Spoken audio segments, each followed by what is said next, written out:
한국 해결 못하면 추방입니다. 모로코 왕립군의 최후 통첩에 세계가 발칵 뒤집혔습니다. 미국도 독일도 프랑스도 실패한 미션. 모로코의 사막에서 전차가 움직이는 건 불가능하다고 확신했죠. 그런데 그때 자신있게 손을 든 나라가 나타났습니다. 바로 대한민국이었죠. 고작 5명의 한국인 기술자가 모로코 사막에 도착했을 때 모두가 한국의 망신을 예상했습니다. 하지만 72시간 뒤 믿을 수 없는 일이 터졌습니다.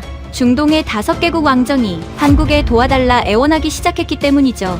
도대체 무슨 일이 벌어진 걸까요? 수십억짜리 장비를 들고 온 강대국들이 전부 실패한 사막에서 오직 한국만 가능했던 이유, 지금 시작합니다.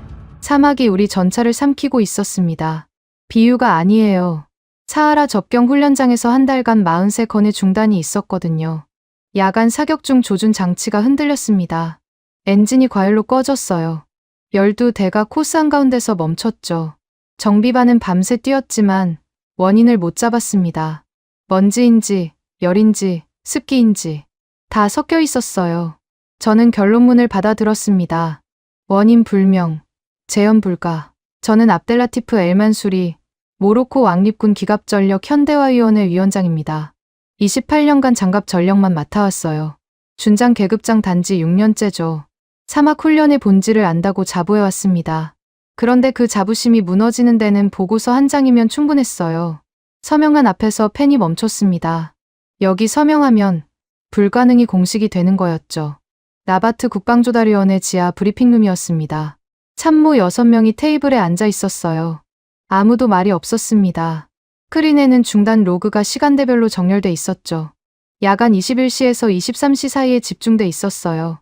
패턴이 있는 것 같기도 하고 없는 것 같기도 했습니다. 저는 이 숫자들을 수십 번도 더 들여다봤어요. 답이 안 나왔습니다. 결국 결론문 초안을 회의 안건으로 올렸어요. 원인 불명. 이 4글자가 공식 문서에 박히는 순간 현대화 사업 전체가 흔들리는 거였습니다. 알면서도 다른 방법이 없었어요. 28년 경력이 이렇게 끝나는 건가? 그 생각이 머리를 떠나지 않았습니다. 위원장님, 예산 문제부터 정리해야 합니다. 사미라 베뉴세프 차관이 입을 열었습니다. 국방행정 쪽에서 조달과 예산을 쥐고 있는 사람이었어요. 목소리가 단호했습니다. 외부 장비 추가 도입안이 올라와 있어요. 독일제 필터 시스템, 프랑스제 냉각 모듈. 합쳐서 2,400만 디르함입니다. 그걸 사면 해결됩니까? 모릅니다. 그래서 문제예요. 베뉴세프 차관이 서류를 내려놓았습니다. 표정이 굳어 있었어요. 재현 증거가 없으면 예산을 못 뚫습니다. 사서 써봤는데 똑같이 고장났다. 이러면 제가 감사받아요. 도입안은 보류하겠습니다. 저는 고개를 끄덕일 수밖에 없었습니다. 맞는 말이었거든요. 원인도 모르는데 장비부터 사들이면 책임은 고스란히 우리 몫이 됩니다. 그렇다고 아무것도 안 하면 중단은 계속되고요. 진퇴양난이었어요. 속이 답답했습니다. 돈을 써도 문제, 안 써도 문제라니. 군생활 28년 동안 이렇게 막막한 적은 처음이었어요. 회의실 문이 열렸습니다. 나디아 자일가 들어왔어요. 국가감사원에서 파견 나온 국방감사관이었습니다.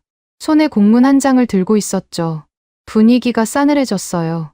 나디아는 늘 이런 타이밍에 나타났습니다. 문제가 생기면 어김없이 규정집을 들고 오는 사람이었어요. 절차 위반 시 시험 결과는 무효 처리됩니다. 감사원 방침이에요. 나디아가 공문을 테이블 위에 놓았습니다. 미리 준비해 온 게 분명했어요.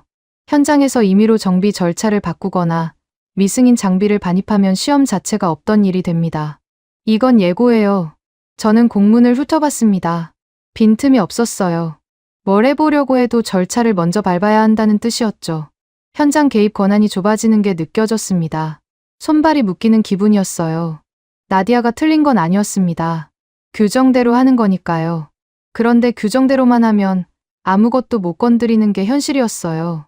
답답함이 분노로 바뀌려는 걸 억눌렀습니다. 그때 정비단지에서 보고가 하나 더 올라왔습니다. 하산 아이트하디 원사가 보낸 거였어요. 사하라 접경 훈련장에서 정비반을 이끄는 사람이었습니다. 내용은 단순했어요. 필터 규격이 3종류가 섞여 있고 부품 재고도 뒤죽박죽이라는 거였죠. 현장에서 맞는 부품을 찾느라 시간을 잡아먹고 있다고 했습니다. 참모 한 명이 보고서를 읽더니 한숨을 쉬었어요. 결국 현장 관리 문제 아닙니까? 규격 통일이 안 돼 있으니 고장이 나는 거죠. 저는 반박하고 싶었습니다. 하산 원사가 얼마나 뛰는지 아는 사람이었거든요. 새벽까지 경납고에 남아서 전차 밑을 기어다니는 사람이에요. 하지만 증거가 없었어요. 숫자만 놓고 보면 현장 탓으로 정리되는 게 맞았습니다. 상부는 그렇게 결론을 내렸어요. 현장 관리 미흡. 책임은 아래로 흘러내렸습니다. 저는 입을 다물었어요. 지금 여기서 싸워봤자 바뀌는 건 없었습니다. 저녁 뉴스에 유세프 카사미가 나왔습니다. 전역한 장비평가단 대령 출신으로 요즘 방송 패널로 자주 얼굴을 비추는 사람이었어요. 화면 속에서 유세프가 고개를 저었습니다. 사막은 원래 그렇습니다. 사하라에서 전차 굴리면 고장 안 나는 게 이상한 거예요. 서방 선진국들도 못 푼 문제를 우리가 푼다. 현실적이지 않습니다. 앵커가 물었어요. 그런 방법이 없다는 말씀이신가요? 솔직히 말하면 예산 낭비를 줄이는 게 방법입니다. 안 되는 걸 되게 만들겠다고 돈 쏟아붓는 건 국민 세금 낭비예요. 저는 텔레비전을 껐습니다. 화가 났지만 반박할 말이 없었어요. 유세프 말이 틀린 게 아니었거든요. 증거가 없으면 그냥 변명이었습니다. 불가능 프레임이 방송을 타고 퍼지는 게 느껴졌어요. 여론이 굳어지고 있었습니다. 내일이면 사람들이 말하겠죠. 거봐라.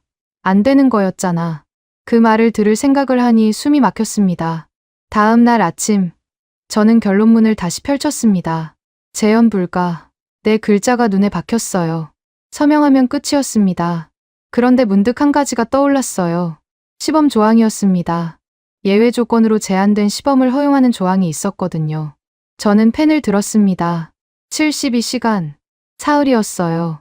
사흘 안에 증거를 만들면 판정을 뒤집을 수 있었습니다. 가능성이 얼마나 되는지는 몰랐어요. 하지만 그냥 서명하고 끝내기엔 28년이 너무 허무했습니다. 저는 시범 조항을 문서에 직접 넣었습니다. 제한 조건을 붙였어요. 추가 장비 반입 불가, 기존 인원으로만 진행, 결과 미제 출시 불가능 판정 자동 확정, 짧은 시험창이 열리는 대신 실패하면 책임이 제 이름으로 고정되는 구조였습니다. 도박이었어요. 성공하면 판정이 뒤집히고 실패하면 제 경력이 끝나는 거였습니다. 그래도 가만히 있으면 어차피 끝이었어요. 차라리 한번 해보고 지는 게 나았습니다. 서명을 마친 직후 3이라 한마디가 들어왔습니다. 나바트 국방조달위원회 기록 담당 서기관이었어요. 손에 봉인용 파일을 들고 있었습니다. 위원장님, 서명본과 로그 원본 목록을 같이 봉인해야 합니다. 감사원 요청이에요. 저는 고개를 끄덕였습니다. 하마디 서기관이 서명본을 스캔했어요. 로그 원본 목록과 함께 묶어서 봉인 처리했습니다. 날짜와 시간이 찍혔죠. 이제 누구도 이 기록을 건드릴 수 없었어요. 나중에 조작이니 축소니 논쟁이 붙어도 이 봉인이 기준점이 되는 거였습니다. 하마디 서기관이 파일을 닫으며 말했어요. 72시간이면 짧습니다. 압니다. 성공하실 수 있겠어요? 저는 대답하지 못했습니다. 솔직히 자신이 없었거든요. 28년간 사막에서 전차를 굴렸지만 이 문제는 처음이었어요. 원인을 모르는데 어떻게 해결합니까? 그래도 가만히 앉아서 불가능 판정에 묻힐 수는 없었습니다. 뭐라도 해야 했어요. 그게 군인이니까요. 창밖으로 해가 지고 있었어요. 사흘 후면 모든 게 결정됩니다. 증거를 만들거나 끝나거나 둘 중 하나였죠. 한국에서 사람이 온다는 소식을 들은 건 서명 다음 날이었습니다. 방산협력 파견팀이라고 했어요. 저는 솔직히 기대했습니다. 최신 장비를 가져오겠거니 생각했거든요. 독일이나 프랑스 업체들이 올 때처럼 컨테이너 몇 개쯤 끌고 오겠지. 그렇게 예상했어요. 그래야 72시간 안에 뭔가 해볼 수 있을 테니까요. 정비단지 입구에서 차 한 대가 멈췄습니다. 벤 한 대였어요. 문이 열리고 사람들이 내렸습니다. 5명이었어요. 저는 눈을 의심했습니다. 뒤에 트럭이 더 오나 싶어서 길을 봤어요. 아무것도 없었습니다. 진짜 5명이 전부였어요. 맨 앞에 선 사람이 가방을 열었습니다. 박동수라고 했어요. 한국 방산협력 파견 현장 통합팀 팀장이었습니다. 전직 전차 정비장 출신이라고 했죠. 가방에서 나온 건 노트 몇 권, 테이프, 샘플 봉투였어요. 그게 다였습니다. 정비반 병사 하나가 옆에서 중얼거렸어요. 장난하나. 저도 같은 생각이었습니다. 43건의 중단을 저 장비로 어떻게 해결한다는 건지. 박동수는 아랑곳하지 않고 주변을 둘러봤어요. 경납고 위치를 확인하는 것 같았습니다. 표정이 담담했어요. 당황하거나 주눅든 기색이 없었습니다. 그게 오히려 이상했어요. 하산 원사가 다가왔습니다. 정비반장으로서 현장을 책임지는 사람이었죠. 하산이 팔짱을 끼고 한국팀을 훑어봤어요. 작업선 안쪽은 출입 제한입니다. 안전 규정이에요. 박동수가 고개를 끄덕였습니다. 알겠습니다. 밖에서 보겠습니다. 밖에서 뭘 보겠다는 겁니까? 동선이요. 사람들이 어떻게 움직이는지 보려고요. 하산이 코웃음을 쳤어요. 하지만 막지는 않았습니다. 규정상 경납고 외곽은 출입이 가능했거든요. 한국팀은 그렇게 외곽에서 관찰을 시작했어요. 저는 멀찍이 서 지켜봤습니다. 대체 뭘 하려는 건지 감이 안 잡혔어요. 점심 무렵 나디아 자일가 나타났습니다. 손에 체크리스트를 들고 있었어요. 예상한 대로였습니다. 새 장비 반입 금지 조항입니다. 서명하세요. 나디아가 박동수 앞에 종이를 내밀었어요. 박동수가 목록을 훑어봤습니다. 저희가 가져온 건 노트하고 테이프입니다. 장비라고 할 것도 없어요. 그래도 확인은 해야죠. 미승인 물품이 들어오면 시험 자체가 무효가 됩니다. 박동수가 펜을 들어 서명했습니다. 군말 없이요. 저는 그 모습을 보면서 생각했어요. 저 사람은 싸울 생각이 없구나. 규정 안에서 움직이려는 거구나. 그게 현명한 건지 무모한 건지는 모르겠었습니다. 어쨌든 한국팀은 규정이 허용하는 범위 안에서만 움직이게 됐어요. 저녁 뉴스에 또 유세프 카사미가 나왔습니다. 이번엔 한국팀 얘기를 하더군요. 5명이 왔다면서요? 노트하고 테이프 들고요? 앵커가 물었어요. 그걸로 뭘 할 수 있을까요? 글쎄요. 저도 궁금합니다. 유세프가 웃었어요. 비웃음이었습니다. 서방 선진국들이 수십 년간 못 푼 문제를 5명이 사흘 만에 푼다? 기적을 바라는 건지, 예산 낭비를 정당화하려는 건지, 솔직히 시간 낭비 같습니다. 저는 텔레비전을 끄지 않았습니다. 끝까지 봤어요. 유세프 말이 퍼지는 게 느껴졌습니다. 훈련장 사람들도 다 봤을 거예요. 내일이면 한국팀을 보는 눈이 더 싸늘해지겠죠. 조롱이 훈련장 전체로 번지는 건 시간 문제였습니다. 다음 날 정수연이라는 연구원이 저를 찾아왔습니다. 한국팀에서 데이터와 센서를 담당한다고 했어요. 옆에 사미라 하마디 서기관이 함께 있었습니다. 중단 로그 원본을 봐야 합니다. 정수연이 말했어요. 말투가 단도직입적이었습니다. 원본이요? 예, 시간대별 원본 데이터요. 요약본 말고요. 저는 하마디 서기관을 봤습니다. 하마디 서기관이 고개를 저었어요. 일부가 요약본으로 대체됐습니다. 용량 문제로 원본을 다 보관하지 못했어요. 정수연 표정이 굳었습니다. 어느 구간이요? 야간 21시에서 23시 사이요. 중단이 집중된 구간인데 원본이 일부 누락됐어요. 저는 속이 철렁했습니다. 하필 그 구간이었어요. 가장 중요한 데이터가 빠져 있었던 겁니다. 정수연이 한숨을 쉬었어요. 하지만 포기하는 기색은 아니었습니다. 남아있는 원본이라도 전부 주세요. 요약본하고 대조해 보겠습니다. 하마디 서기관이 고개를 끄덕였습니다. 그날 오후 남아있는 원본 로그가 한국팀에 전달됐어요. 완벽하지 않았지만 그나마 있는 것으로 시작해야 했습니다. 박동수가 하산 원사를 찾아간 건 그날 저녁이었습니다. 저는 멀리서 둘의 대화를 지켜봤어요. 작업일지 원본을 보고 싶습니다. 박동수가 말했어요. 하산이 팔짱을 꼈습니다. 그건 정비반 내부 자료입니다. 압니다. 그래도 봐야 해요. 중단 직전에 뭘 했는지 알아야 원인을 찾죠. 하산이 한참 박동수를 쳐다봤습니다. 경계하는 눈빛이었어요.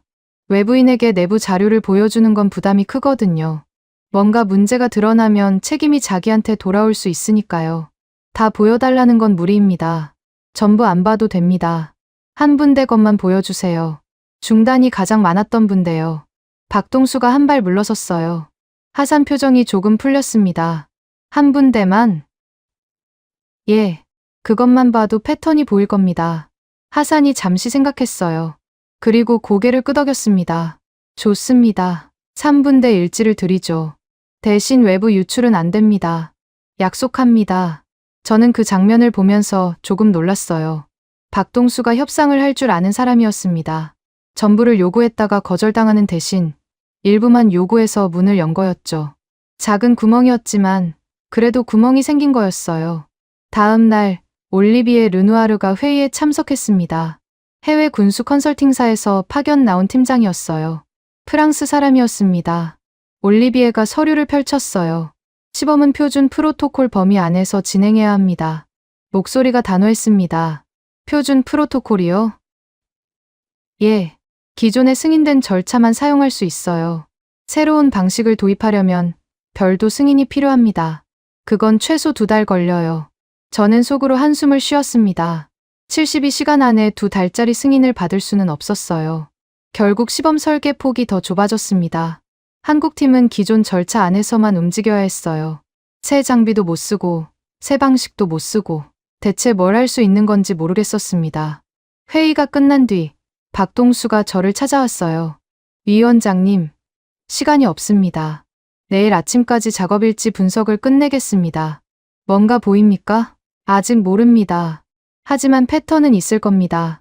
분명히요. 박동수 눈에 확신이 있었어요. 근거 없는 자신감인지 뭔가 보이는 건지는 알 수 없었습니다. 저는 고개를 끄덕였어요. 어차피 다른 방법이 없었거든요. 원본 로그를 못 받으면 72시간은 말로 끝나고 무효가 됩니다. 한국팀이 뭔가를 찾아내든 못 찾든 이틀 후면 결과가 나올 거였어요. 다음 날 아침, 박동수가 경납고 바닥에 테이프를 붙이고 있었습니다. 노란색 테이프였어요.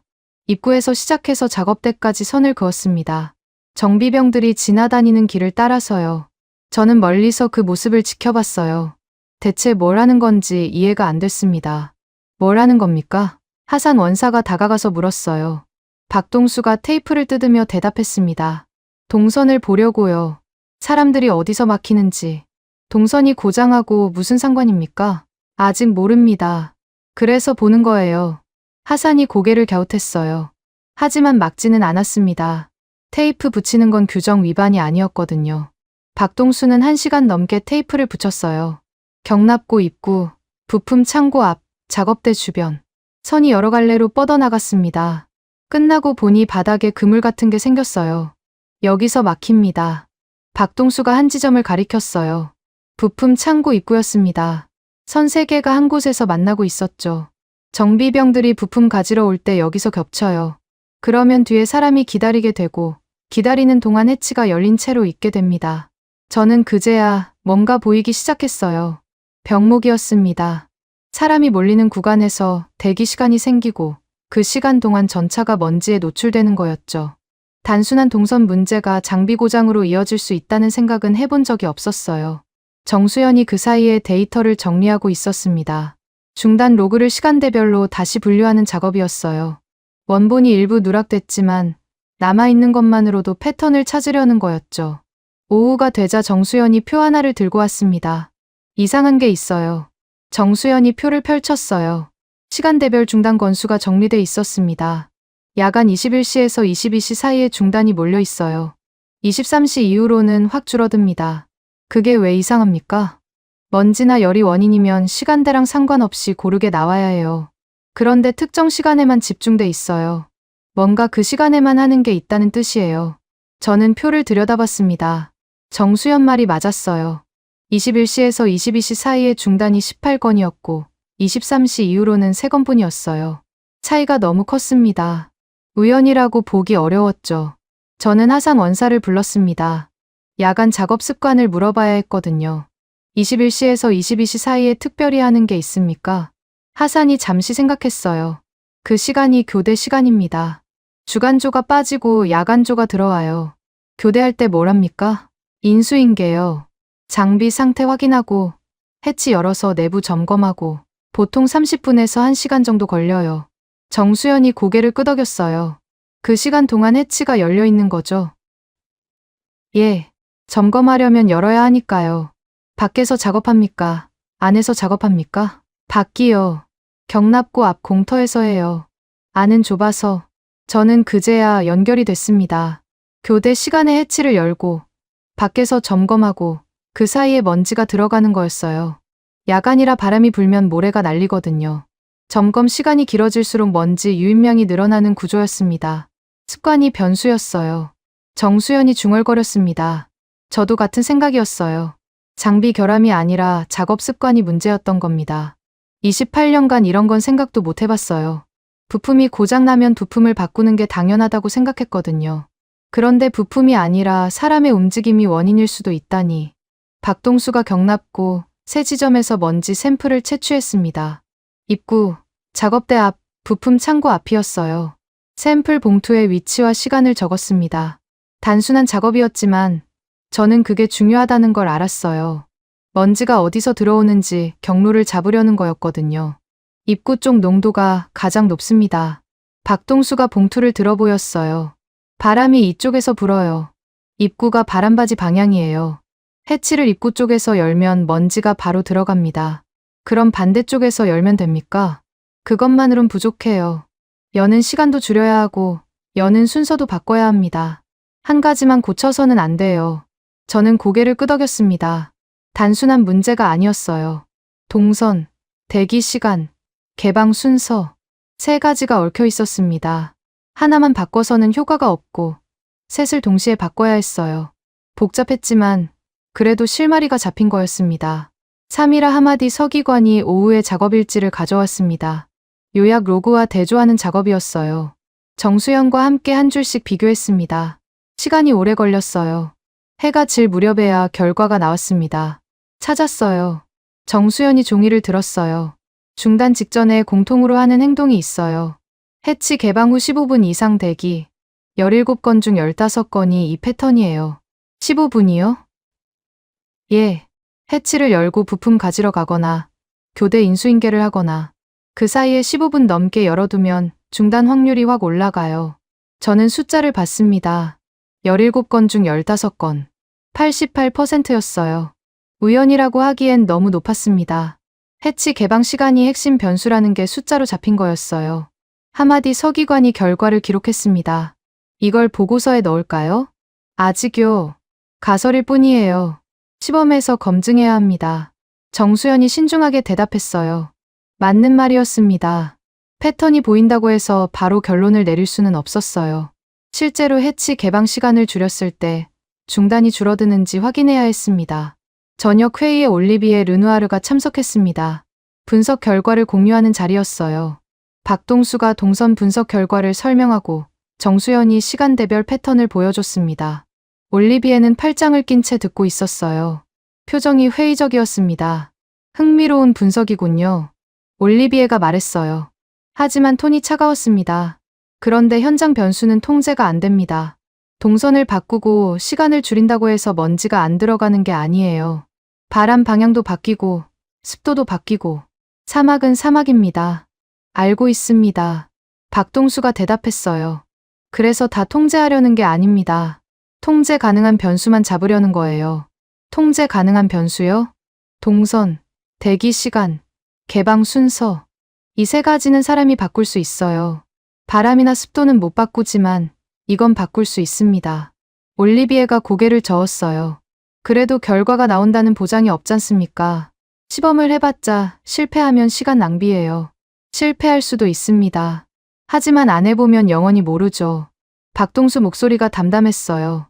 논쟁할 생각이 없다는 투였습니다. 올리비에가 입을 다물었어요. 더 반박하지 않았습니다. 하지만 동의한 건 아니었어요. 표정을 보면 알 수 있었습니다. 회의가 끝난 뒤 저는 박동수에게 물었어요. 통제 가능한 변수만 잡는다. 그게 됩니까? 모릅니다. 박동수가 솔직하게 대답했어요. 하지만 전부 통제하려고 하면 아무것도 못해요. 될 것 같은 것부터 하나씩 잡는 수밖에 없습니다. 저는 고개를 끄덕였어요.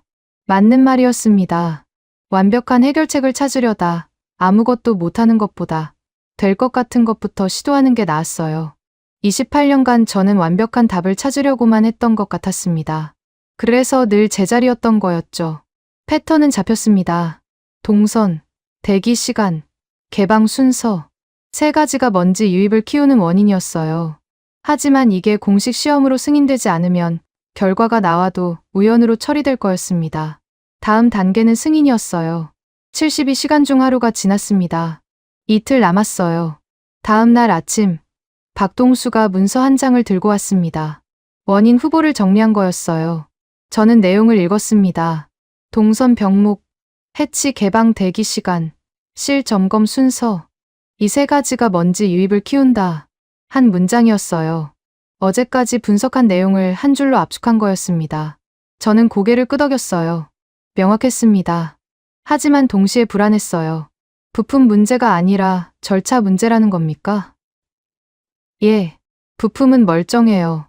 문제는 부품을 다루는 방식입니다. 박동수가 단호하게 대답했어요. 저는 잠시 생각했습니다. 이게 받아들여질까? 지금까지 모든 보고서가 부품 결함이나 환경 탓으로 결론을 냈거든요. 절차가 문제라고 하면 그동안 정비를 맡아온 사람들 체면이 구겨지는 거였어요. 반발이 있을 게 뻔했습니다. 이걸 공식 문서로 올리면 논쟁이 붙을 겁니다. 압니다. 그래도 올려야 해요. 원인을 고정하지 않으면 시범 설계를 못합니다. 박동수 말이 맞았어요. 원인이 흔들리면 뭘 고쳐야 하는지도 흔들려요. 저는 문서를 받아들었습니다. 오후 회의에서 이걸 안건으로 올리기로 했어요. 예상대로 논쟁은 피할 수 없었습니다. 정수연이 점심 전에 시범 프로토콜 초안을 가져왔습니다. 변수 3개만 통제하는 설계였어요. 첫 줄이 눈에 들어왔습니다. 추가, 구매 항목 0. 저는 그 줄을 다시 읽었어요. 추가, 구매 0. 돈을 한 푼도 안 쓴다는 뜻이었습니다. 장비를 사지 않고 작업 순서만 바꿔서 문제를 해결하겠다는 거였어요. 이게 가능합니까? 가능한지는 시범을 해봐야 알아요. 하지만 설계상으로는 가능합니다. 정수연이 프로토콜을 펼쳤어요. 동선 재배치, 해치 개방 시간 제한, 실 점검 순서 변경. 3가지가 적혀 있었습니다. 각각 구체적인 수치가 붙어 있었어요. 개방 시간은 10분 이내, 점검은 해치 닫은 후 실시, 동선은 바람바지 반대 방향으로. 단순했습니다. 하지만 단순한 게 오히려 믿음이 갔어요. 오후 회의에서 하산 원사가 먼저 입을 열었습니다. 전체 적용은 무리입니다. 하산이 고개를 저었어요. 정비반 전체가 한꺼번에 방식을 바꾸면 혼란이 생겨요. 사고 위험도 있고요. 책임은 제가 져야 합니다. 저는 하산 말을 이해했어요. 맞는 말이었거든요. 익숙한 방식을 갑자기 바꾸면 실수가 생기기 마련이에요. 그리고 실수가 나면 책임은 현장 반장인 하산한테 돌아가죠. 그럼 어떻게 하면 됩니까? 박동수가 물었어요. 하산이 잠시 생각했습니다. 한 분대만 적용하죠. 3분대가 중단이 가장 많았으니까 거기서만 해보는 겁니다. 나머지는 기존 방식대로 하고요. 비교군이 생기는 거네요. 예, 3분대만 바꾸고 결과가 다르게 나오면 효과가 있다는 거죠. 박동수가 고개를 끄덕였어요. 좋은 제안이었습니다. 전체를 건드리지 않고 일부만 바꿔서 효과를 확인하는 방식이었어요. 현장 반발도 줄이고 비교 데이터도 얻을 수 있었습니다. 시범 규모가 한 분대, 한 코스로 확정됐어요. 그때 사미라 베뉴세프 차관이 서류를 들었습니다. 승인서가 필요합니다. 베뉴세프 차관이 말했어요. 정비 절차를 바꾸려면 공식 승인을 받아야 해요. 규정입니다. 저는 속이 답답했어요. 또 규정이었습니다. 규정을 지키려면 시간이 걸리고 시간이 지나면 72시간이 끝나요. 악순환이었죠. 승인받으려면 얼마나 걸립니까? 정비 규정 변경은 최소 2주일이에요. 2주일이요? 예, 검토, 승인, 공표까지. 절차가 그렇습니다. 박동수가 끼어들었어요. 정비 규정을 바꾸는 게 아닙니다. 네, 규정은 그대로 두고 작업 순서만 재배치하는 겁니다. 해치 먼저 열고 점검하던 걸 점검 먼저 하고 해치 여는 걸로요. 규정의 순서가 명시돼 있지 않잖아요. 베뉴세프 차관이 서류를 다시 봤습니다. 한참 훑어보니 고개를 끄덕였어요. 순서는 명시돼 있지 않네요. 작업 항목만 있고. 그러면 규정 변경이 아니라 작업 순서 재배치입니다. 현장 재량 범위예요. 저는 박동수를 다시 봤습니다. 빠져나갈 구멍을 찾은 거였어요. 규정을 바꾸는 게 아니라 규정 안에서 순서만 바꾸는 것. 그러면 2주일짜리 승인 절차가 필요 없었습니다. 베뉴세프 차관이 잠시 생각했어요. 작업 순서 재배치로 올리면 현장 승인만 있으면 됩니다. 위원장님 서명이면 충분해요. 저는 안도했습니다. 길이 열린 거였어요.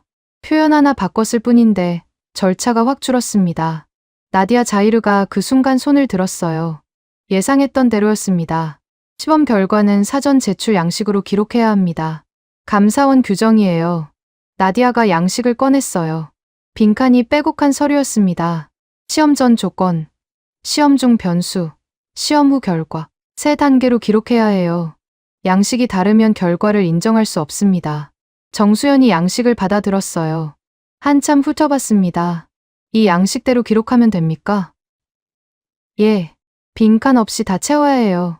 알겠습니다. 저희 기록 포맷을 이 양식에 맞추겠습니다. 정수연이 담담하게 대답했어요. 싸우지 않았습니다. 규정이 요구하는 대로 따르겠다는 거였죠. 나디아가 고개를 끄덕였어요. 더 이상 트집 잡을 게 없었거든요. 저는 시범 승인서에 서명했습니다. 72시간 내 증거 제출 조건. 실패 시 불가능 판정 자동 확정. 조건이 까다로웠지만 어차피 선택지가 없었어요. 서명을 마치자 훈련장에 단 한 번의 공식 시험 슬롯이 열렸습니다. 내일 야간이었어요. 딱 한 번의 기회였습니다. 저녁 뉴스에 유세프 카사미가 또 나왔습니다.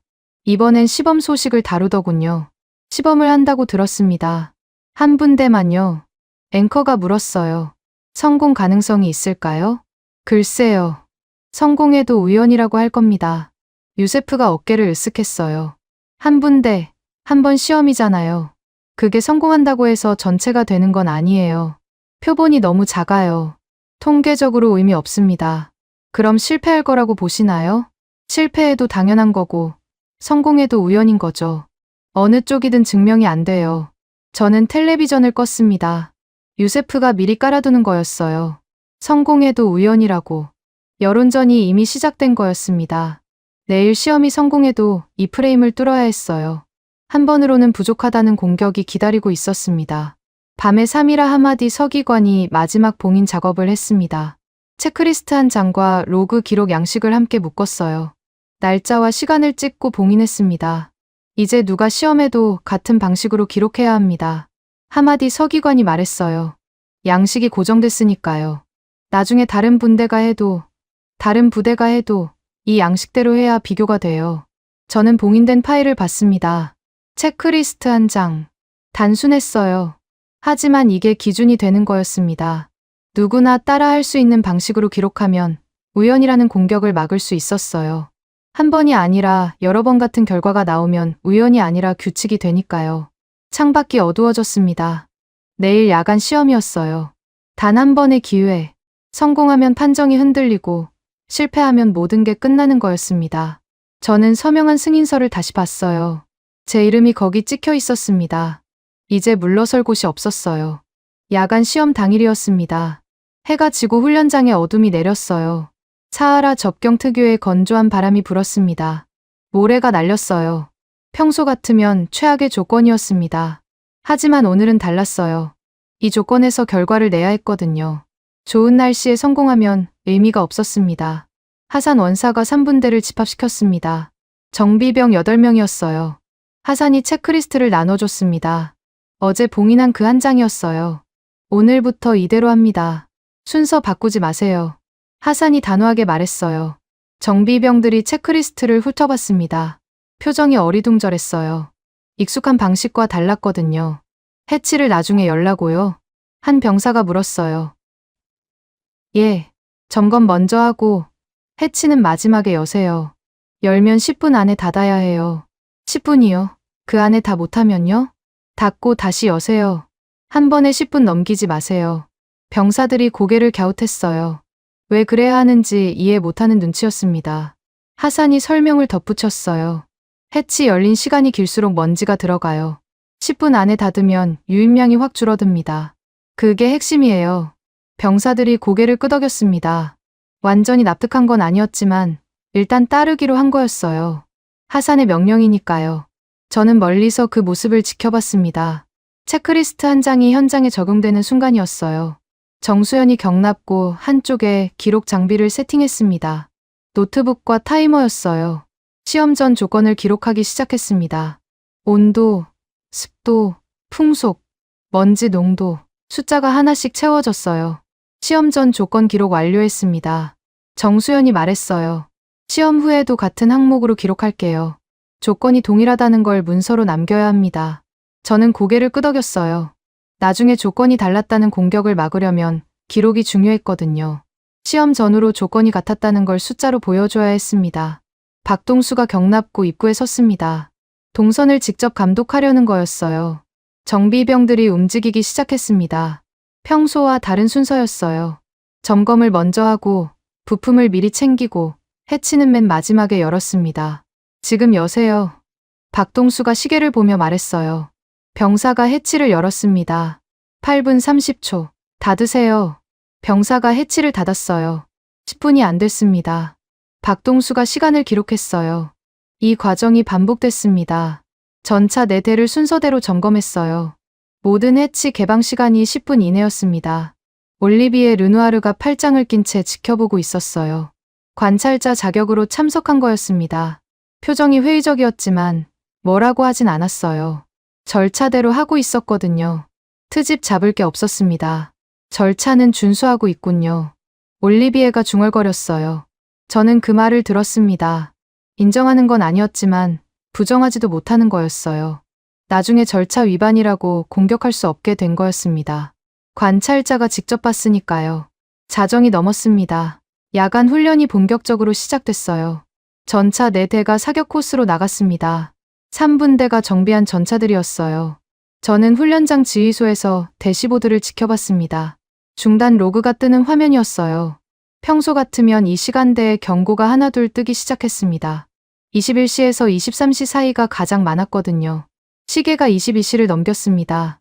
대시보드가 조용했어요. 경고가 안 떴습니다. 저는 화면을 뚫어지게 쳐다봤어요. 혹시 고장인가 싶었습니다. 새로 고침을 눌렀어요. 여전히 조용했습니다. 22시 30분. 여전히 중단 없음. 23시. 중단 없음. 저는 숨을 참고 있었어요. 믿기지 않았거든요. 평소 같으면 이 시간대에 적어도 서너 건은 떴어야 했습니다. 자정이 됐습니다. 대시보드에 숫자가 찍혔어요. 중단 0. 저는 그 숫자를 봤습니다. 0. 제로. 한 건도 없었어요. 사흘간 야간 훈련에서 중단이 한 건도 없었던 적은 처음이었습니다. 43건이 쏟아지던 훈련장에서요. 캡처하세요. 저는 옆에 있던 기록병에게 말했어요. 화면 캡처하고 시간 찍어서 저장하세요. 지금 바로요. 기록병이 재빨리 캡처했습니다. 날짜와 시간이 찍혔어요. 증거가 생긴 거였습니다. 저는 가슴이 뛰었어요. 하지만 아직 안심할 수 없었습니다. 한 번으로는 부족하다는 걸 알았거든요. 정수연이 조준 로그를 확인하고 있었습니다. 중단뿐 아니라 조준 안정성도 봐야 했거든요. 사격 정확도가 떨어지면 의미가 없었어요. 조준 로그 안정입니다. 정수연이 말했어요. 편차가 평소의 3분의 1이에요. 흔들림이 거의 없어요. 저는 그 숫자를 확인했습니다. 평소 편차가 2.3이었는데 오늘은 0.8이었어요. 확실히 줄었습니다. 중단도 없고 조준도 안정됐어요. 두 가지가 동시에 잡힌 거였습니다. 새벽 2시에 훈련이 끝났습니다. 전차 4대가 무사히 돌아왔어요. 중단 0, 조준 로그 안정. 불가능 판정이 흔들리는 순간이었습니다. 저는 그제야 숨을 내쉬었어요. 72시간 중 이틀이 지났습니다. 하루가 남았어요. 3일아 하마디 서기관이 새벽에 봉인 작업을 했습니다. 대시보드 캡처, 조준 로그, 시험 전후 조건 기록, 전부 묶어서 봉인했어요. 날짜와 시간이 찍혔습니다. 이제 이 기록은 못 건드려요. 하마디 서기관이 말했어요. 나중에 조작이라고 해도 봉인 시점이 찍혀 있으니까 반박할 수 있어요. 저는 봉인된 파일을 봤습니다. 증거가 고정된 거였어요. 누군가 결과를 의심해도 이 봉인이 방어막이 되는 거였습니다. 캡처와 원본이 함께 있으니까 대조하면 되거든요. 아침이 밝았습니다. 저는 창밖을 봤어요. 사막 위로 해가 떠오르고 있었습니다. 어젯밤 일이 꿈 같았어요. 43건이 0이 됐습니다. 불가능이라던 게 가능해진 거였어요. 하지만 끝이 아니었습니다. 유세프가 뭐라고 했죠. 성공해도 우연이라고. 한 번의 시험으로는 증명이 안 된다고. 저는 그 말이 떠올랐어요. 오늘 밤 또 시험이 있었습니다. 같은 결과가 나와야 했어요. 한 번이 아니라 2번, 3번. 반복해서 같은 결과가 나와야 우연이 아니라 규칙이 되는 거였습니다. 점심 무렵 일기예보가 들어왔습니다. 내일 모래 폭풍이 온다고 했어요. 기온도 올라간다고 했습니다. 최악의 조건이었어요. 저는 그 소식을 듣고 마음이 무거워졌습니다. 어젯밤 결과가 좋았던 건 날씨가 도와줬기 때문이라고 할 수도 있었거든요. 폭풍이 오면 얘기가 달라져요. 박동수가 저를 찾아왔습니다. 폭풍 소식 들으셨죠? 예, 내일 온다고 하더군요. 좋은 기회입니다. 저는 박동수를 봤어요. 좋은 기회라니. 무슨 소리인가 싶었습니다. 폭풍 조건에서도 같은 결과가 나오면 우연이라는 말을 못해요. 환경이 바뀌어도 통한다는 걸 보여주는 거니까요. 하지만 실패하면요? 그러면 끝나는 거죠. 박동수가 담담하게 말했어요. 저는 아무 말도 못했습니다. 맞는 말이었거든요. 폭풍에서 성공하면 완벽한 증거가 되고 실패하면 어젯밤 결과도 우연으로 묻히는 거였어요. 양날의 검이었습니다. 창밖으로 바람이 세지고 있었습니다. 모래가 날리기 시작했어요. 폭풍이 오고 있었습니다. 하루 뒤면 진짜 시험이 시작되는 거였어요. 어젯밤은 예행 연습이었을 뿐이었습니다. 모래 폭풍이 왔습니다. 예보보다 빨랐어요. 오후 늦게 하늘이 누렇게 변하더니 해질 무렵엔 앞이 안 보일 정도였습니다. 바람이 경납고 지붕을 때렸어요. 모래가 틈새로 스며들었습니다. 기온도 올라갔어요. 낮 최고 기온이 45도였습니다. 밤이 돼도 38도 아래로 안 떨어졌어요. 최악의 조건이었습니다. 참모들이 훈련 연기를 건의했어요. 당연한 반응이었습니다. 이런 날씨에 야간 훈련을 강행하면 사고 위험이 있었거든요. 저도 고민했어요. 안전이 우선이니까요. 하지만 연기하면 72시간이 끝나요. 시범 기회가 사라지는 거였습니다. 강행합니다. 저는 결정을 내렸어요. 참모들 표정이 굳었습니다. 위원장님, 위험합니다. 압니다. 하지만 연기하면 끝이에요. 폭풍 조건에서 결과를 내야 합니다. 저는 단호하게 말했어요. 사실 속으로는 불안했습니다. 어젯밤 결과가 우연이었을 수도 있었거든요. 폭풍이 오면 다 무너질 수도 있었어요. 그래도 여기서 물러서면 영원히 증명할 기회가 없었습니다. 실전 조건 시험이 강제로 열린 거였어요. 야간 훈련이 시작됐습니다. 전차 4대가 사격 코스로 나갔어요. 3분대가 정비한 전차들이었습니다. 어젯밤과 같은 차량이었어요. 체크리스트대로 정비했고 해치 개방 시간도 10분 이내로 지켰습니다. 하지만 환경이 달랐어요. 먼지 농도가 어젯밤의 3배였습니다. 21시 30분. 대시보드에 경고가 떴습니다. 3호차 조준 장치 이상. 저는 심장이 철렁했어요. 시작된 거였습니다. 22시. 또 경고가 떴어요. 1호차 엔진 과열 경고. 현장이 술렁이기 시작했습니다. 원점이네요. 누군가 중얼거렸어요. 저는 그 말을 들었습니다. 원점. 다시 제자리라는 뜻이었어요. 어젯밤 결과가 물거품이 되는 거였습니다. 분위기가 급격히 가라앉았어요. 정비병들 얼굴에 피로가 보였습니다.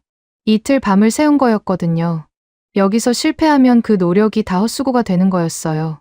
다음 날 아침, 나디아 자이르가 문서를 들고 왔습니다. 예상했던 대로였어요. 중단 검토서입니다. 나디아가 서류를 내밀었어요. 어젯밤 경고가 2건 발생했습니다. 환경 조건이 시험 범위를 벗어났어요. 시범을 중단하고 재검토해야 합니다. 중단이요? 예. 감사원 규정상 안전 기준을 벗어난 시험은 유효하지 않습니다. 결과를 인정할 수 없어요. 저는 검토서를 읽었습니다. 논리가 빈틈없었어요. 환경이 극단적이었으니 시험 조건이 성립하지 않는다는 거였습니다. 철수 명분이 문서로 만들어진 거였어요.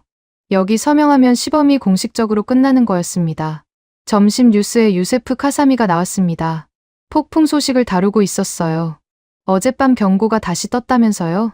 앵커가 물었어요. 예, 결국 사막은 사막입니다. 유세프가 고개를 저었어요. 좋은 날씨에 한번 성공했다고 해결된 게 아니에요. 폭풍 오니까 바로 원점이잖아요. 처음부터 예상했던 겁니다. 사막 환경을 이기는 건 불가능해요. 그럼 시범은 실패한 건가요? 실패라기보다 처음부터 무리였던 거죠. 날씨가 도와줬을 때만 되는 건 해결책이 아니에요. 저는 텔레비전을 껐습니다. 속이 부글거렸어요. 유세프 말이 퍼지면 끝이었습니다. 날씨 덕이라는 프레임이 굳어지면 어젯밤 결과는 우연으로 묻히는 거였어요. 3일아 베뉴세프 차관이 이 방송을 봤을 게 분명했습니다. 예산 보류를 고민하겠죠. 정책 라인이 흔들리고 있었어요. 오후 회의에 올리비에 르누아르가 참석했습니다. 표정이 단호했어요. 표준 프로토콜로는 불가능합니다. 올리비에가 말했어요. 폭풍 조건은 애초에 시험 범위 밖이에요. 어떤 방식을 써도 이 환경에서는 안 됩니다. 인정해야 해요. 그럼 포기하자는 겁니까? 제가 물었어요. 올리비에가 어깨를 으쓱했습니다. 포기가 아니라 현실을 인정하는 겁니다. 한국팀 방식이 특수 조건에서만 통한다면 그건 해결책이 아니에요. 특수 사례일 뿐이죠. 저는 아무 말도 못했어요. 반박할 근거가 없었거든요. 폭풍 조건에서 경고가 다시 떴으니까요. 올리비의 말대로 특수 사례로 몰리는 게 당연했습니다. 박동수의 방식이 보편적인 해결책인지 의문이 생기는 거였어요. 저녁에 하산 원사가 저를 찾아왔습니다. 표정이 어두웠어요. 위원장님, 말씀드릴 게 있습니다. 하산이 조심스럽게 말했어요. 작업 중지를 건의하려고요. 중지요? 예, 정비병들이 지쳤습니다. 이틀 밤을 새웠어요. 이 상태로 폭풍 속에서 작업하면 사고가 납니다. 안전이 우선입니다. 저는 하산을 봤어요.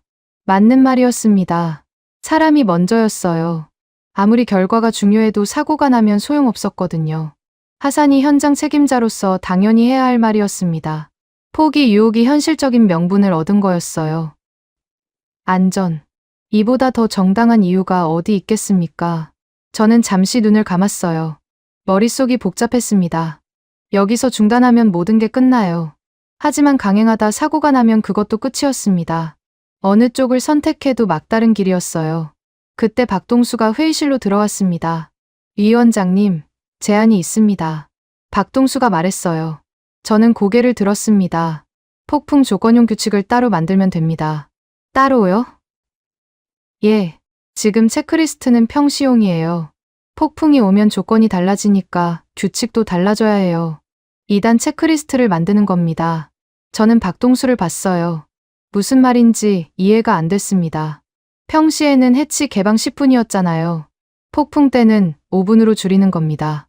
동선도 더 짧게 잡고 대기 시간도 더 줄이고요. 환경이 나빠지면 규칙을 더 빡빡하게 적용하는 거예요. 그게 됩니까? 모릅니다. 하지만 시도는 해볼 수 있어요. 박동수 눈에 확신이 있었어요. 근거 없는 자신감인지 뭔가 계산이 있는 건지 알 수 없었습니다. 하지만 다른 방법이 없었어요. 중단하면 끝이고 강행하려면 새로운 규칙이 필요했습니다. 얼마나 걸립니까? 오늘 밤이면 됩니다. 내일 새벽에 적용할 수 있어요. 저는 잠시 생각했어요. 하루가 남았습니다. 72시간의 마지막 날이었어요. 내일 새벽이 진짜 마지막 기회였습니다. 해보세요. 저는 결정을 내렸어요. 박동수가 고개를 끄덕였습니다. 하산이 옆에서 한숨을 쉬었어요. 불안한 표정이었지만 반대하지는 않았습니다. 마지막 기회라는 걸 알았거든요. 밤이 깊어졌습니다. 박동수와 정수연이 회의실에 남아서 작업했어요. 체크리스트를 수정하고 있었습니다. 평시용과 폭풍용으로 나누는 작업이었어요. 저는 창밖을 봤습니다. 모래바람이 여전히 불고 있었어요. 내일도 폭풍이 계속될 거라고 했습니다. 2단 체크리스트. 환경에 따라 규칙을 바꾸는 방식이었어요. 이게 통할지는 아무도 몰랐습니다. 하지만 이게 마지막 카드였어요. 내일 새벽 폭풍 속에서 같은 결과가 나오지 않으면 모든 게 우연으로 묻히는 거였습니다. 1차 증거가 폐기되는 거였어요. 저는 서명한 승인서를 다시 봤습니다. 제 이름이 거기 찍혀 있었어요. 내일이면 결판이 납니다. 성공하거나 끝나거나 둘 중 하나였습니다. 새벽 4시였습니다. 박동수가 체크리스트 2장을 들고 왔어요. 평시용과 폭풍용이었습니다. 이렇게 나눴습니다. 박동수가 2장을 나란히 펼쳤어요. 평시용은 어제와 같았습니다. 해치 개방 10분, 동선은 바람바지 반대 방향, 점검 후 개방 순서. 폭풍용은 달랐어요. 해치 개방 5분, 동선은 최단거리로 고정, 대기 시간 3분 이내. 환경이 나빠지면 규칙을 더 조입니다. 폭풍이 조건이 되는 거예요. 저는 2장을 비교했어요. 단순했습니다. 환경에 따라 수치만 바뀌는 거였어요. 새로운 장비가 필요한 것도 아니고 새로운 기술이 필요한 것도 아니었습니다. 기존 체크리스트의 단계를 하나 더 얹은 거였어요. 이게 통할까요? 모릅니다. 하지만 논리는 맞아요. 먼지 유입이 문제면 유입 시간을 더 줄이면 됩니다. 박동수 말이 맞았어요. 단순한 논리였지만 빈틈이 없었습니다. 환경이 나빠지면 노출 시간을 줄인다. 그게 전부였어요. 정수연이 기록 양식을 수정했습니다. 먼지 농도, 대기 시간, 개방 시간, 새 항목을 추가했어요. 시험 전후로 전부 기록하기로 했습니다.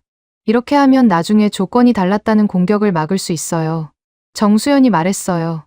숫자가 다 찍혀 있으니까요. 우연이라고 해도 숫자로 반박할 수 있습니다. 저는 고개를 끄덕였어요. 기록이 무기가 되는 거였습니다. 누군가 우연이라고 공격하면 숫자를 보여주면 됐어요. 같은 조건에서 같은 결과가 나왔다는 걸 증명할 수 있었습니다. 새벽 5시, 하산 원사가 3분대를 다시 집합시켰습니다. 정비병들이 피곤한 얼굴로 모였어요. 사흘째 밤을 새우는 거였습니다. 하산이 폭풍용 체크리스트를 나눠줬어요. 오늘은 이대로 합니다. 5분입니다. 10분 아니에요. 병사들이 체크리스트를 봤어요. 표정이 긴장됐습니다. 5분 안에 다 못하면요? 닫고 다시 여세요. 절대 5분 넘기지 마세요. 하산이 단호하게 말했어요. 그리고 동선을 다시 잡았습니다. 최단거리로 고정했어요. 부품 창고에서 작업대까지 직선으로. 대기열도 정해줬습니다. 한 번에 2명씩만 이동하도록요. 병목이 생기지 않게 하려는 거였어요. 안전이 먼저입니다. 서두르다 다치면 안 돼요. 정해진 동선으로만 움직이세요. 하산이 덧붙였어요. 안전과 성과를 동시에 잡으려는 거였습니다. 동선을 고정하면 혼란이 줄어들고 혼란이 줄면 사고 위험도 줄어들었어요. 저는 하산을 다시 봤습니다. 현장을 아는 사람이었어요. 규칙을 실행 가능한 형태로 바꿀 줄 알았습니다. 해가 뜨기 전에 시험이 시작됐습니다. 폭풍이 여전했어요. 먼지 농도가 어젯밤보다 더 높았습니다. 최악의 조건이었어요. 전차 4대가 같은 코스로 나갔습니다. 3분대가 정비한 차량이었어요. 저는 대시보드 앞에 앉았습니다. 화면을 뚫어지게 봤어요. 어젯밤처럼 경고가 뜰까봐 긴장됐습니다. 21시가 지났어요. 조용했습니다. 22시. 여전히 조용했어요. 23시가 됐습니다. 대시보드에 숫자가 찍혔어요. 중단 1. 저는 그 숫자를 봤습니다. 1. 하나였어요. 어젯밤 2건에서 1건으로 줄었습니다. 폭풍 조건인데도요. 완벽한 0은 아니었지만 통제 가능한 범위로 떨어진 거였어요. 조준 로그 확인했습니다. 정수연이 말했어요. 편차가 0.9예요. 어젯밤보다 안정됐습니다. 저는 숫자를 확인했어요. 폭풍 조건에서 오히려 나아진 거였습니다. 규칙을 더 조였더니 결과도 더 좋아졌어요. 우연이 아니었습니다. 규칙이 통한 거였어요. 아침 회의에 나디아 자이르가 참석했습니다. 예상대로 공격이 들어왔어요. 조건이 다릅니다. 나디아가 말했어요. 어젯밤 시험과 오늘 시험은 환경이 달라요. 비교할 수 없습니다. 결과를 인정할 수 없어요. 정수연이 기록표를 꺼냈습니다. 여기 있습니다. 먼지 농도, 대기 시간, 개방 시간, 전부 기록돼 있어요. 정수연이 표를 펼쳤어요. 숫자가 빼곡했습니다. 어젯밤 먼지 농도는 입방미터당 320 마이크로그램이었어요. 오늘은 450이었습니다. 환경은 더 나빴어요. 그런데 결과는 더 좋았습니다. 나디아가 표를 봤어요. 반박할 말을 찾는 것 같았습니다. 개방 시간도 기록돼 있어요. 어젯밤 평균 8분, 오늘 평균 4분. 규칙을 더 조였더니 결과가 나아졌습니다. 우연이면 이런 패턴이 안 나와요. 나디아가 입을 다물었어요. 숫자 앞에서 할 말이 없었던 거였습니다. 조건이 다르다는 공격이 숫자로 막힌 거였어요. 저는 그 순간을 놓치지 않았습니다. 서류를 꺼냈어요. 재현성 시험 프로토콜이었습니다. 이 결과를 공식화하겠습니다. 저는 서명 안에 펜을 댔어요. 불가능 판정에 조건부 철회 각주를 넣겠습니다. 재현 가능한 조건이 확인됐으니까요. 사흘 전 제가 서명한 그 문서였어요. 재현 불가. 그 4글자 옆에 각주가 들어가는 거였습니다. 조건부 철회. 완전한 취소는 아니었지만 불가능이 가능으로 바뀌는 첫 단추였어요. 오후에 3일아 베뉴세프 차관이 예산 보고서를 들고 왔습니다. 추가 구매형으로 올리겠습니다. 베뉴세프 차관이 말했어요. 장비 안 사고 이 결과가 나왔으니까요. 예산 항목에 운영 개선으로 넣겠습니다. 저는 고개를 끄덕였어요. 정책 라인이 돌아선 거였습니다. 돈 안 쓰고 결과를 냈다는 게 핵심이었어요. 예산을 아꼈으니 위에서도 반대할 이유가 없었습니다. 저녁에 예상치 못한 사람이 찾아왔습니다. 라시드 에라민 준장이었어요. 왕립군 합동군수학교 교장이었습니다. 손에 서류 뭉치를 들고 있었어요. 오늘 결과를 봤습니다. 라시드가 말했어요. 교범화 가능성이 있어 보입니다. 교범화요? 예. 이 체크리스트와 프로토콜을 교육 과정에 넣으려고요. 정비 교관들한테 가르치는 겁니다. 저는 놀랐어요. 벌써 그 얘기가 나올 줄 몰랐거든요. 라시드가 서류를 펼쳤습니다. 3일 단기 과정으로 설계했어요. 체크리스트 적용법, 기록 양식 작성법, 조건별 규칙 전환. 이걸 배우면 다른 부대에서도 따라할 수 있습니다. 교관 인증은요? 그것도 넣었어요. 과정을 이수하고 시험을 통과하면 인증을 줍니다. 인증받은 교관이 다른 부대에 가서 가르치는 구조예요. 저는 서류를 받았습니다. 과정 초안이었어요. 꼼꼼하게 짜여 있었습니다. 라시드가 오늘 하루 만에 만든 게 아니었어요. 미리 준비하고 있었던 거였습니다. 결과가 나오기를 기다렸던 거죠. 이게 통과되면 제도로 굳어집니다. 라시드가 말했어요. 특수 사례로 끝나지 않아요. 누구나 따라할 수 있는 교육이 되는 겁니다. 저는 고개를 끄덕였어요. 확산 준비가 제도 문턱까지 올라온 거였습니다. 한 번의 성공이 아니라 반복 가능한 시스템이 되려는 거였어요. 창밖으로 해가 지고 있었습니다. 폭풍이 잦아들고 있었어요. 72시간이 끝나가고 있었습니다. 불가능 판정이 흔들렸어요. 완전히 뒤집힌 건 아니었지만 균열이 생긴 거였습니다. 이제 남은 건 이 균열을 넓히는 일이었어요. 일주일이 지났습니다. 72시간 시범이 끝나고 공식 보고서가 올라갔어요. 재현 가능 조건 확인, 추가 구매 불필요, 운영 개선으로 가동률 향상, 한 줄 한 줄이 불가능 판정을 뒤집는 증거였습니다. 저는 그 보고서에 서명하면서 손이 떨리지 않았어요. 사흘 전과는 달랐습니다. 라시드 에라민 준장이 합동군수학교에서 공식 발표를 했습니다. 3일 단기 과정과 교관 인증 패키지였어요. 저는 발표장에 참석했습니다. 장교들과 부사관들이 자리를 채우고 있었어요. 이 과정을 이수하면 체크리스트 적용법, 기록 양식 작성법, 조건별 규칙 전환을 배웁니다. 라시드가 스크린을 가리키며 말했어요. 시험을 통과하면 교관 인증을 받습니다. 인증받은 교관은 다른 부대에 가서 같은 내용을 가르칠 수 있어요. 저는 그 말을 들으면서 생각했어요. 외부가 따라할 틀이 생긴 거였습니다. 한국팀이 직접 가르치지 않아도 우리 교관들이 퍼뜨릴 수 있는 구조였어요. 특수 사례가 아니라 교육 과정이 되는 거였습니다. 발표가 끝난 뒤 저는 라시드에게 물었어요. 반응이 어떻습니까? 좋습니다. 벌써 새 부대에서 문의가 왔어요. 첫 기수를 언제 모집하냐고요. 빠르네요. 결과가 나왔으니까요. 숫자가 있으면 설득이 쉽습니다. 라시드 말이 맞았어요. 43건이 1건으로 줄었다. 추가 비용 0. 이 숫자들이 힘을 발휘하고 있었습니다. 며칠 뒤 저는 합동훈련 참관 창구를 열었습니다.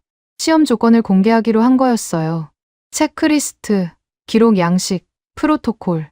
전부 열람 가능하게 만들었습니다. 숨길 게 없었거든요. 오히려 공개해야 신뢰가 올라갔어요. 우리가 뭘 했는지 다 보여주면 조작이니 우연이니 하는 공격이 힘을 잃었습니다. 유세프 카사미가 방송에서 또 한마디 했어요. 이번엔 톤이 달랐습니다. 결과를 공개한다고 하더군요. 자신 있다는 뜻이겠죠. 앵커가 물었어요. 여전히 우연이라고 보시나요? 글쎄요. 숫자가 나왔으니 지켜봐야죠. 아직 판단하기 이릅니다. 예전 같으면 불가능하다, 시간 낭비라고 했을 거예요. 그런데 말이 부드러워졌습니다. 숫자 앞에서 강하게 나오기 어려웠던 거였어요. 프레임이 약해지고 있었습니다. 올리비에 르누아르도 입장을 바꿨어요. 공개 토론에서 만났습니다. 표준 프로토콜 범위를 재검토해야 할 것 같습니다. 올리비에가 말했어요. 예전과 다른 말투였습니다. 현장 변수를 운영으로 통제할 수 있다면 기존 프로토콜에 반영해야죠. 저는 고개를 끄덕였어요. 완전한 인정은 아니었지만 반박을 멈춘 거였습니다. 보고서를 수정하겠다는 뜻이었어요. 적대자가 중립으로 돌아선 거였습니다. 하산 원사가 첫 교관 인증을 받았습니다. 3일 과정을 이수하고 시험을 통과한 거였어요. 저는 인증서 수여식에 참석했습니다. 하산이 단상에 올라왔어요. 표정이 굳어 있었습니다. 긴장한 것 같았어요. 축하합니다. 제가 인증서를 건넸어요. 하산이 받아들었습니다. 감사합니다. 위원장님. 이제 다른 부대에 가서 가르치면 됩니다. 예. 다음 주에 이 4단 정비대대로 갑니다. 저는 하산을 봤어요. 현장에서 밤새 뛰던 정비반장이 교관이 된 거였습니다. 한국팀 없이도 움직이는 구조가 시작된 거였어요. 박동수와 정수연이 떠나도 하산이 가르칠 수 있었습니다. 의존도가 빠르게 낮아지는 게 느껴졌어요. 하산이 이 4단 정비대대에서 첫순회 시범을 했습니다. 저는 보고를 받았어요. 결과가 좋았습니다. 체크리스트 적용 후 중단이 절반으로 줄었다고 했어요. 다른 부대에서도 통한 거였습니다. 3분대만의 특수 사례가 아니라는 게 증명됐어요. 그 소식이 퍼졌습니다. 어떻게 퍼졌는지는 모르겠어요. 하지만 열흘 뒤 예상치 못한 연락이 왔습니다. 중동 사막국에서 참관단이 온다는 거였어요. 어디서요? 제가 물었어요. 아랍에미리트, 사우디아라비아, 요르단, 세 나라에서 옵니다. 참모가 대답했어요. 저는 놀랐습니다. 입소문이 그렇게까지 퍼진 거였어요. 참관단이 도착했습니다. 장교 12명이었어요. 저는 브리핑룸에서 그들을 맞았습니다. 사막 전력을 운용하는 나라들이었어요. 우리와 같은 문제를 겪고 있었습니다. 프로토콜을 보고 싶습니다. 아랍에미리트 대령이 말했어요. 체크리스트와 기록 양식도요. 우리 환경에서 재현 시험을 해보고 싶습니다. 저는 자료를 건넸어요. 체크리스트, 기록 양식, 시험 프로토콜. 전부 공개했습니다. 숨길 이유가 없었거든요. 이게 전부입니까? 요르단 소령이 물었어요. 의아한 표정이었습니다. 예, 이게 전부입니다. 특별한 장비가 필요하지 않고요? 없습니다. 기존 장비로 됩니다. 작업 순서만 바꾸면 돼요. 참관단이 서로 얼굴을 봤어요. 믿기 어렵다는 표정이었습니다. 저도 처음엔 그랬거든요. 장비 없이 어떻게 해결하냐고 생각했었어요. 하지만 결과가 나왔습니다. 이틀 뒤 공식 요청서가 들어왔습니다. 세 나라 모두에서요. 우리 환경에서 재현 시험을 요청합니다. 교관 파견과 교육 과정 공유를 요청합니다. 저는 요청서를 읽었습니다. 확산 도미노가 시작된 거였어요. 한 나라가 아니라 세 나라가 동시에 움직였습니다. 프로토콜만 보고도 가능성을 본 거였어요. 사미라 베뉴세프 차관이 요청서를 검토했습니다. 교육과 검증 예산 항목으로 묻겠습니다. 베뉴세프 차관이 말했어요. 장비 수출이 아니라 교육 협력이에요. 예산 구조가 달라집니다. 어떻게 달라집니까? 지속 가능해집니다. 장비는 한 번 팔면 끝이에요. 하지만 교육은 계속됩니다. 교관을 보내고, 과정을 운영하고, 인증을 관리하고, 매년 예산이 들어가요. 저는 고개를 끄덕였어요. 모델이 정책 라인으로 굳는 거였습니다. 일회성 성과가 아니라 제도가 되는 거였어요. 박동수와 정수연이 떠나기 전날, 저는 그들을 만났습니다. 정비단지 앞이었어요. 벤 한 대가 서 있었습니다. 처음 왔을 때와 같은 차였어요. 수고하셨습니다. 제가 말했어요. 박동수가 고개를 숙였습니다. 위원장님이 결정하셨으니까요. 저희는 도운 것뿐입니다. 겸손하시네요. 사실입니다. 시범 승인이 없었으면 시작도 못했어요. 저는 박동수를 봤어요. 처음 왔을 때 노트와 테이프만 들고 내렸던 그 사람이었습니다. 그때는 장난하냐고 생각했어요. 지금은 달랐습니다. 다음에 또 오십시오. 부르시면 가겠습니다. 박동수가 차에 올랐어요. 정수연도 뒤따랐습니다. 벤이 출발했습니다. 저는 차가 사라질 때까지 지켜봤어요. 한국팀이 떠났지만 시스템은 남았습니다. 체크리스트, 기록 양식, 교관 인증 과정. 하산이 가르치고 라시드가 관리하고 베뉴세프 차관이 예산을 잡았어요. 현장이 스스로 굴러가는 구조가 만들어진 거였습니다. 저는 훈련장을 한 바퀴 돌았어요. 경납고 바닥에 노란 테이프가 아직 남아 있었습니다. 박동수가 붙인 그 선이었어요. 병사들이 그 선을 따라 움직이고 있었습니다. 누가 시키지 않아도요. 현장이 반복할 수 있게 잠근 규칙. 그게 사막 전력의 새로운 기준이 됐습니다. 선생님들, 오늘 이야기 어떠셨어요? 저는 박동수 팀장이 벤에서 내리는 장면에서 가슴이 먹먹해졌습니다. 노트 몇 권, 테이프, 샘플 봉투. 그게 전부였거든요. 현장 정비병이 장난하냐고 중얼거렸대요. 저도 그랬을 것 같아요.